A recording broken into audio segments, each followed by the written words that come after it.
Getting to work on a project like this, to be a part of a story that's on the scope that this is on. As an actor, it's a dream come true. I've been making movies since I was 5 years old, and I've never seen anything like this.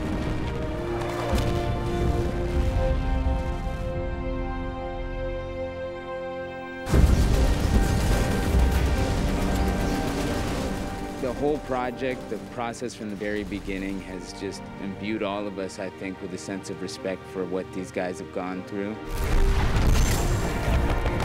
off the beach!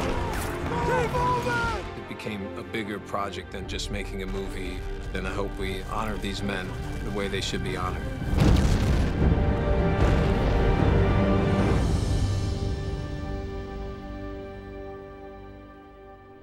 As far as the story of the Second World War goes, there's two very different perspectives. The European theater, which we've examined before with Band of Brothers, had a different DNA to it than the War in the Pacific did. When Band of Brothers came out, many people who fought in the Pacific said, what about us guys? We did something too. We made a major contribution. Hey, Colonel Fuller, where you heading? Tokyo! Care to join us? I don't know, it's a ways, sir. Write us when you get there. I will! It was very important for us to show how this war affected these men. During the war, after the war, that really is something that we didn't get into as much in Band of Brothers. But it's really a more personal and intimate story than Band of Brothers. It's much more experiential.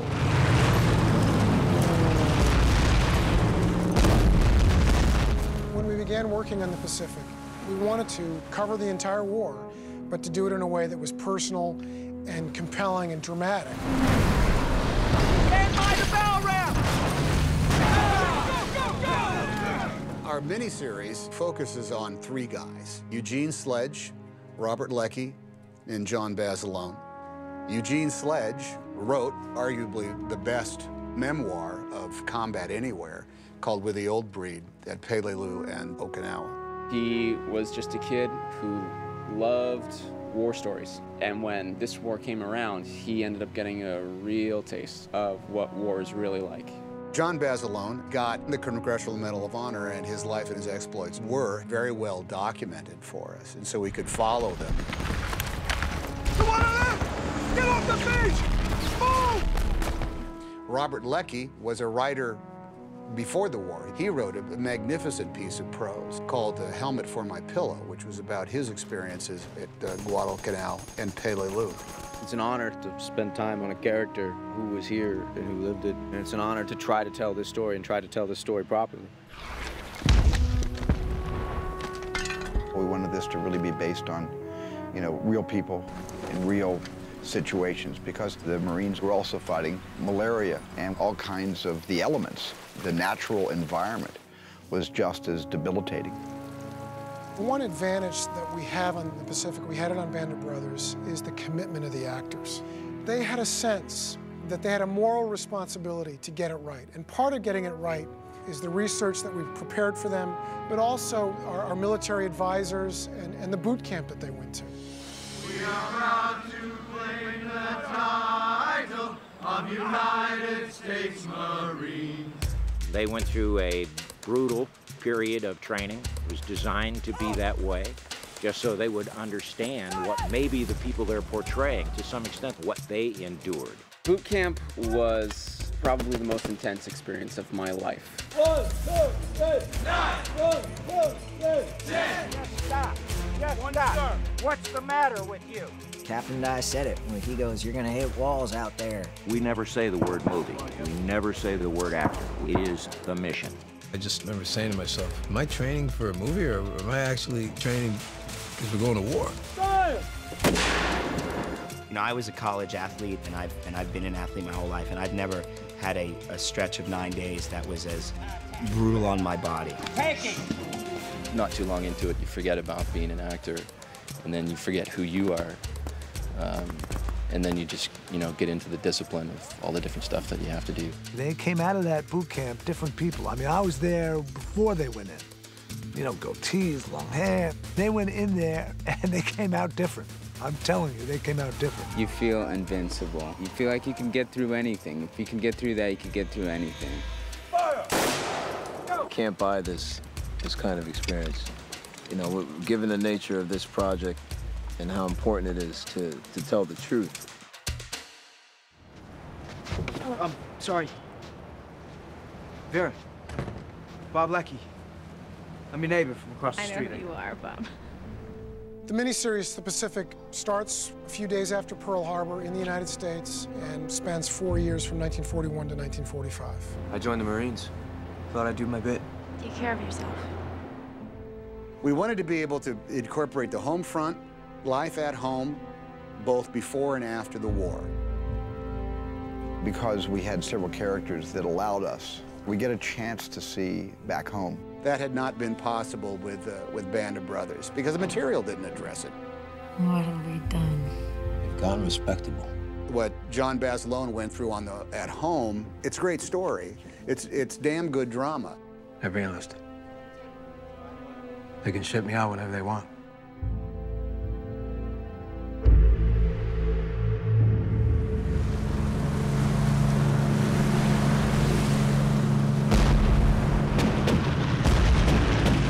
The first battle that we examine is Guadalcanal. Nothing prepares you for the moment that they say action, and the jungle at night lights up. The noise is actually thunderous, and the flashes of light are blinding. The night battle in Guadalcanal was the night that John Basilone and just a few hundred Marines were going up against an onslaught of thousands of Japanese who were going to be crossing into their encampment. Jump! Jump left, going out! We do a massive amount of research so that we can try and get at the truth. We really went through every inch of that battle and everything that was written about it or known about it and tried to make that as authentic as possible. And the shooting of it was rather intense, to say the least. Action!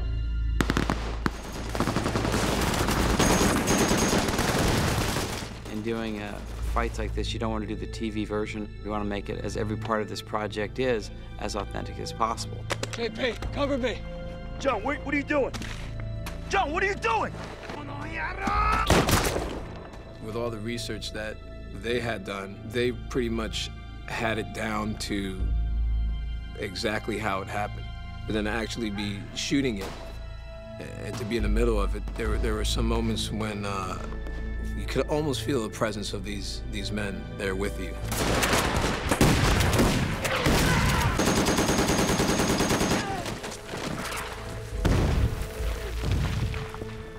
It was pretty, it was pretty intense.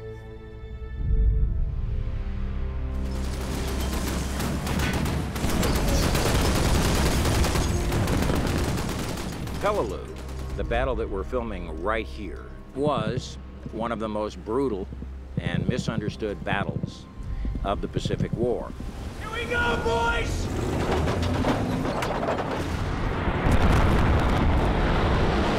Peleliu is a battle that's so key to what our vision of the Pacific is that it took 3 episodes for us in order to tell it.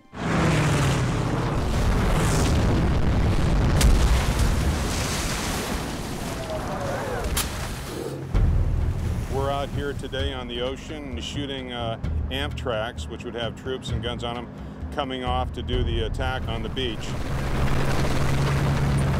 Load and lock, gentlemen!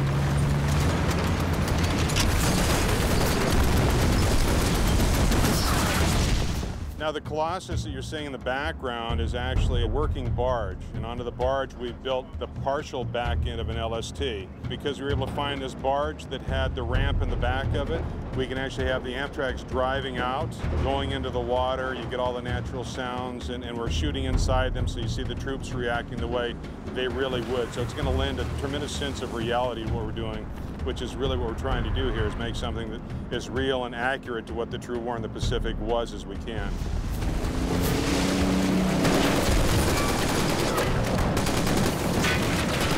Go, go, go! Move up!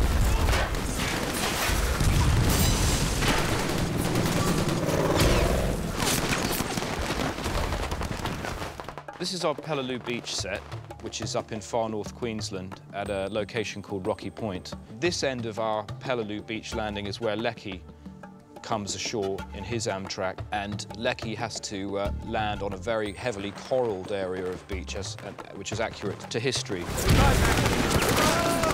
gotta get off of me! Lecky!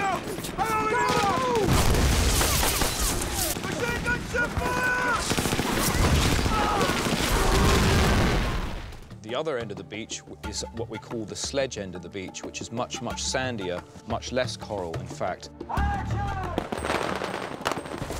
What I've wanted to do with Sledge's landing is to give you about 3 or 4 minutes of actual time that he experiences on that beach, knowing that the battle was going on before he landed and will rage on for hours after he's passed from the beach on into the airfield, so that the audience can identify with his experience and share the fright.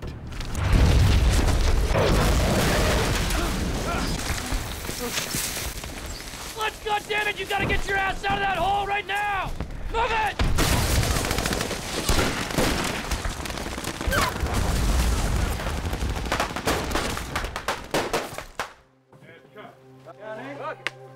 We're trying to prepare this stretch of land for Peleliu, the beach of Peleliu, which is one of the worst engagements which Marines had to face in their Pacific campaign. The beach that we're actually filming on is very sandy, so we have to build all our coral and dress that into the location as well. Also, you can see that we have a fortified bunker on the Lecky end of the beach, which is angled to strafe the beach as the soldiers come ashore.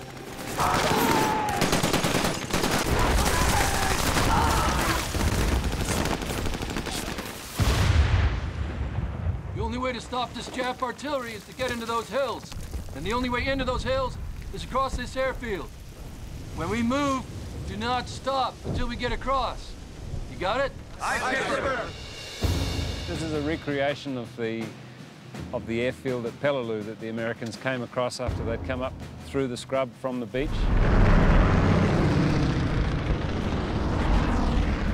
These are recreations of buildings that were actually there. We have the airstrip, we have the power station, the administration block, air raid shelters, some bombed out timber buildings. Left down!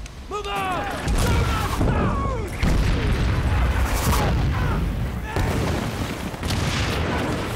We've got decorators who are researching different ways of making craters and how to make them, dress them in and make them look real.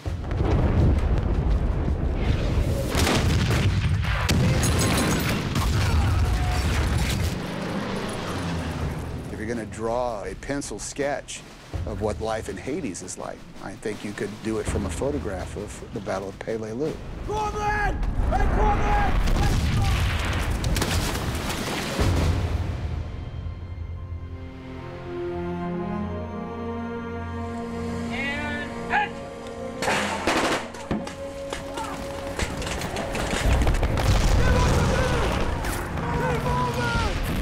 Iwo Jima is the site where John Basilone voluntarily returned to combat. Even when he received the Medal of Honor, he never looked at himself as above his men.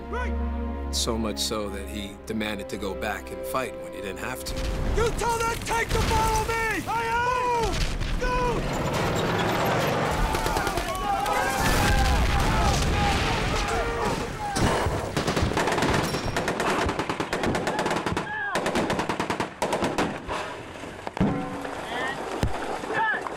When I was first told that I'd be shooting the Battle of Iwo Jima on the side of a mountain inland at the Yuyangs National Park in Melbourne, I said to myself, how are we going to do that? But they carved off the side of a mountain.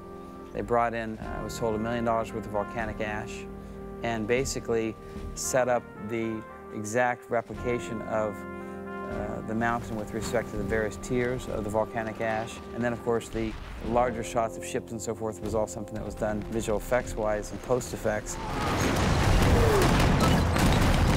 But the majority of the shots worked without having to touch them. The smoke and the intensity of all the fire and all the things that are going on, you really felt like you were there.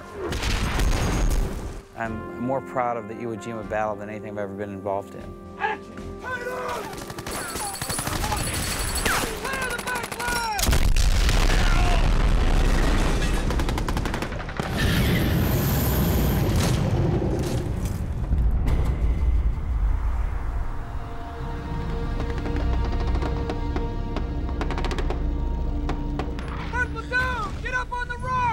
You know, if you were going to take the twin campaigns for the island of Iwo Jima and the island of Okinawa, you could probably say those were the absolute worst of the entire war.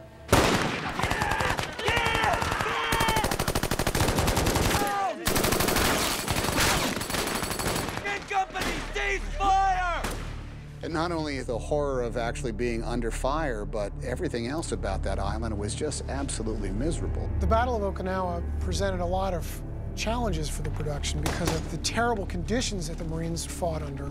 Spread out! Spread to the left!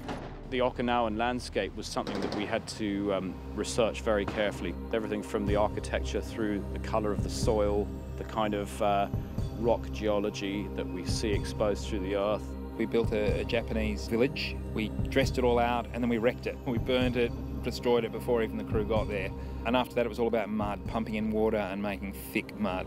Every morning we would drench the set and then drive tractors over the mud just to churn it up and till it, and it was a mess. And then at night, and sometimes in the day, we had rain towers.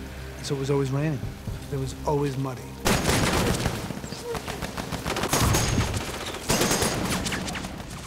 Okinawa was part of Japan. They were viewing themselves as defending Japan. And the only way in order to get through the Battle of Okinawa is to take every day that it requires and spend every life that it was going to take. That was the only way to do it.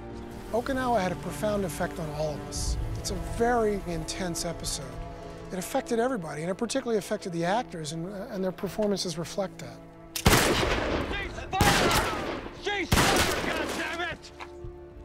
I told you to cease fire, and you're supposed to be observing? I see you with the goddamn sidearm! We were all set here to kill Japs, weren't we? So what the hell difference does it make what weapon we use? I'd use my goddamn hands if I had to. We're telling the story the way it was. I feel we get inside our Marines' heads and hope that we told the story that we would want them to have us tell. So I want you to meet some of the reason that we're doing what we're doing every day out here.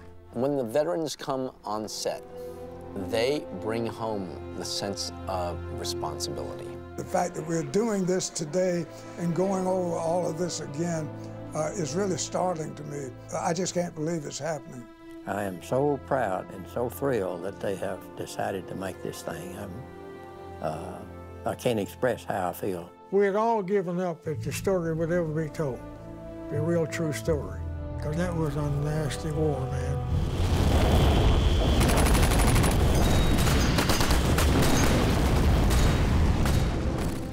War is a part of the human condition. The question we ask in the Pacific is, what did it do to its participants? How can you survive? How can you see what those guys did and expect to just move on with things? It's not about America versus Japan. It's about war and how horrific it can be for everybody. Every single person that had to go through that deserves to be remembered, and their story deserves to be told. I can't imagine any human being going through a greater struggle than what these guys did. It's brutal, and it's honest, and it's right there in your face, as it was for them.